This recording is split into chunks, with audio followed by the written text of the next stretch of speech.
And now, your forecast first from the CBS 17 Storm Team.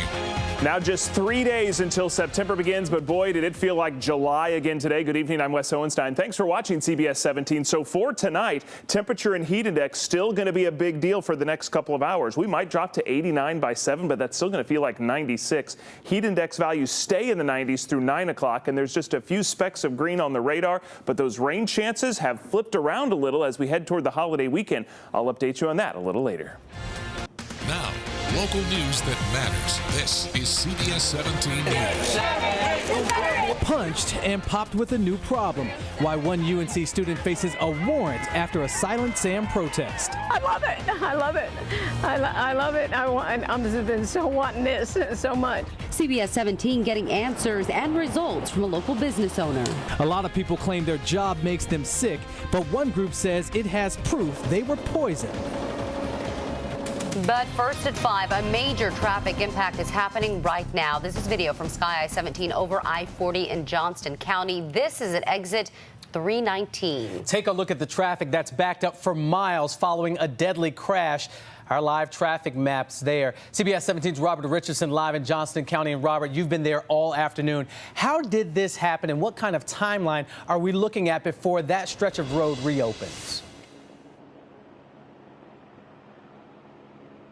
Well, Marius, I'm still working to get answers about what exactly caused the collisions that killed 2 people. Now, before we go to the tape, I want to take a look down the eastbound lanes of I-40 right now. Off there in the distance, there are now 2 cranes on wreckers that are working to remove a semi-truck that has gone into the woods. And this closure here is expected to last a few more hours. Now, the most recent update from the Department of Transportation is that the eastbound lanes are unlikely to reopen before 8 p.m. This all started at noon. A highway patrol sergeant told me that 2 tractor trailers were involved in the collision that involved several passenger vehicles. Here's video from Sky I-17 that shows more than a half dozen crashed cars in the eastbound lanes. Troopers say 2 people died while several others suffered injuries, and ambulances transported some of them to nearby hospitals.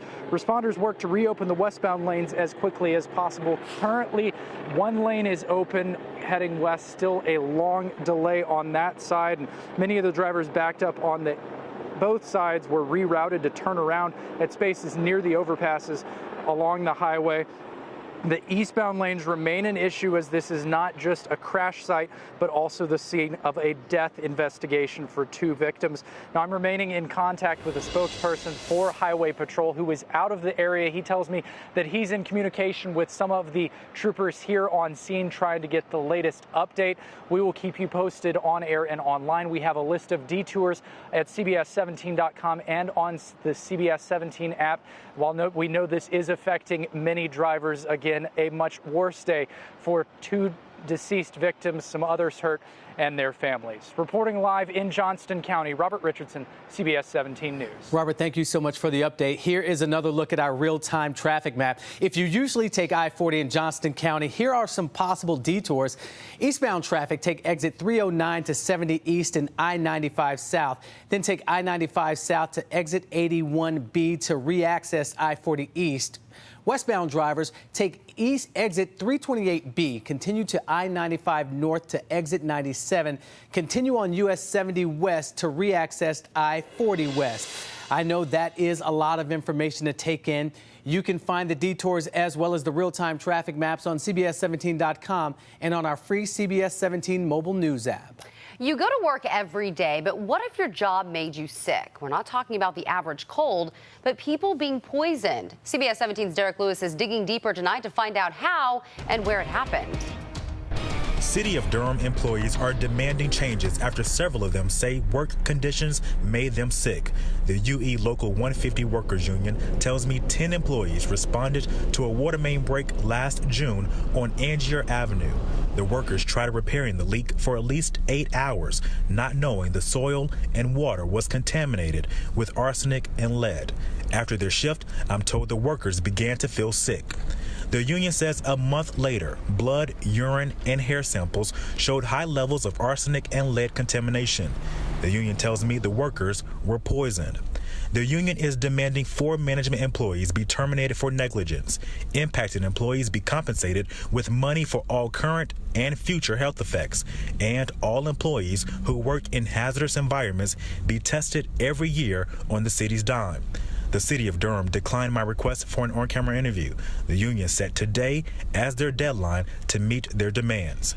In Durham, I'm Derek Lewis, CBS 17 News.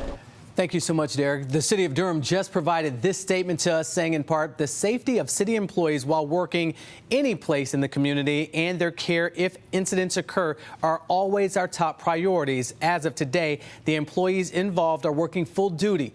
You can find the full statement on CBS17.com and on our mobile news app. After asking tough questions about a recurring flooding problem, CBS 17 is getting answers for the owners of a popular restaurant. Take a look at this video from just a couple of weeks ago. Every time we get a hard rain, the water comes out of the culvert and into the Watkins Grill.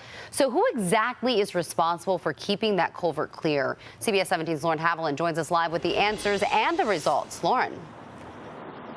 Angela, I've been going back and forth with city workers since last Monday. That's when the employees here at Watkins Grill came to the restaurant to find water up to their knees, as well as culverts just full of debris with tree limbs, trash, and dirt. Now, it took several days for the city to tell me who is ultimately responsible for the cleanup. On Monday, the city finally gave me what I was after. I was sent an email that said, quote, after further investigation, the culvert is maintained by the city of Raleigh.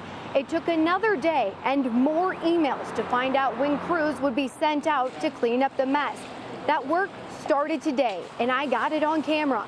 Take a look. Several workers got into Pigeon House Branch Creek and took away a truck bed full of debris. For Watkins Grill owner Rhonda Self, this was a long time coming. Do you feel a sense of relief? Oh, yeah. Because it's supposed to rain again, and I was so worried about flooding out again, and I'm so glad to see them here cleaning it out. But crews spent only about an hour and a half here at the creek and on the culverts, only cleaning one side of one culvert. I did not get an interview from the city of Raleigh, but they allowed me to ask several questions, and they answered several questions. I'm going to give you some of those answers coming up tonight at 5:30. Live in Raleigh, Lauren Haviland, CBS 17 News. Lauren, thank you. If there's something you want CBS 17 to get answers about, let us know, and we will pull the CBS 17 investigators to work. Call the newsroom at 919-835-NEWS or send an email to newstips@cbs17.com. Remember this video from Saturday's protest over Silent Sam? Today we confirmed the man that got punched is a UNC student and is now facing a court warrant for fighting. The university is not releasing the student's name, but a UNC professor did confirm for us that the student is the one cited and the same man that was punched. UNC campus police arrested 7 protesters on Saturday. None of those individuals are students. A Tarboro police officer is on leave after shooting and killing a man while responding to a burglary. CBS 17's Holden Kerwicki has been in Tarboro all day gathering more information, and Holden, this incident has many in that community talking. Well, that's exactly right, Marius. And many of the people I spoke with say that they weren't even surprised that something like this happened. They said that property crime in this area has been on the rise over the past several years. Now the questions that they're asking is, who is this man and exactly what happened in the home that you see behind me? No matter who you talk to in this rural area on the edge of Tarboro, they all say the same thing. It's nice here. Most of the time it's quiet. All the neighbors seem to look out for each other around here. The silence described by Tony Allen and John Wooten was shattered Tuesday night. I was in the backyard and I just heard tight, tight, tight, tight. And it cut right off. It sounded like it was in my back door. And I never paid no attention to it. According to Tarboro police, those shots came from the gun of one of their officers who was responding to a burglary call at this home on Main Street. It was about the edge of dark. You don't know what situation you're in. I went to the Tarboro Police Department and reached out to the SBI, who declined comment, beyond saying that the officer encountered a man near the back of the house, and after what is being described as a brief encounter, he shot and killed the man. I wanted to know if the suspect was armed, but neither agency is giving me the answer at this point. I sympathize with the police officer It's a hard thing. I know he wouldn't have done it unless he had to. But I believe he was at the wrong place at the wrong time. I'm not going to say whether he made a good decision or bad. I'm saying that I think he probably did what he had to do. The identity of both the deceased individual and the officer involved are being withheld at this time. Tarboro Police and the SBI are both investigating the incident. Live in Tarboro, Holden Krawicki, CBS 17 News. Better late than never. 3 days after the first day of school, students, teachers, and parents celebrated the ribbon cutting at Buckhorn Creek Elementary. The school mascot is the Buccaneer, and the school's mission is to unlock the treasure in every child. Cutting the ribbon today and seeing everyone come together is rewarding, because I realize that we've made it. We've put a lot of hard work into establishing a community, and when I say we made it, we recognize that we've created a culture that allows everyone in the community to come together. State Superintendent Mark Johnson got a sneak peek at the school Monday. He greeted students on the first day of the new school year. It is no secret our area is growing, and that means hard decisions are about to be made, especially for anyone with kids in school.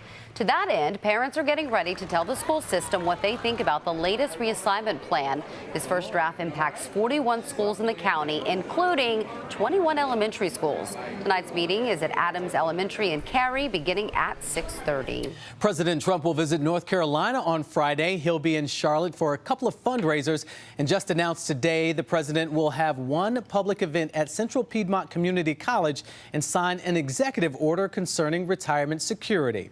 And look what we caught on camera today. The Goodyear blimp.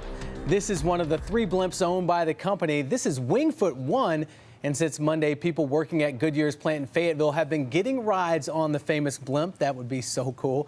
And did you know it's not really a blimp? A true blimp has no rigid structure, and the Goodyear ones have a semi-rigid frame to support the iconic shape. And I imagine for safety, too. That would be cool to take a ride up in the Goodyear blimp. Yeah, I don't know much about blimps, but kids are back at school and high school football season is underway. All the signs that fall is here. So, Wes, when will these summertime temps take a hike? Well, September starts this weekend, but it's going to be later into September before we get some relief. Right now, we're tracking a few showers and thunderstorms. I'll tell you how long these stick around and what's ahead for our holiday weekend coming up a little later.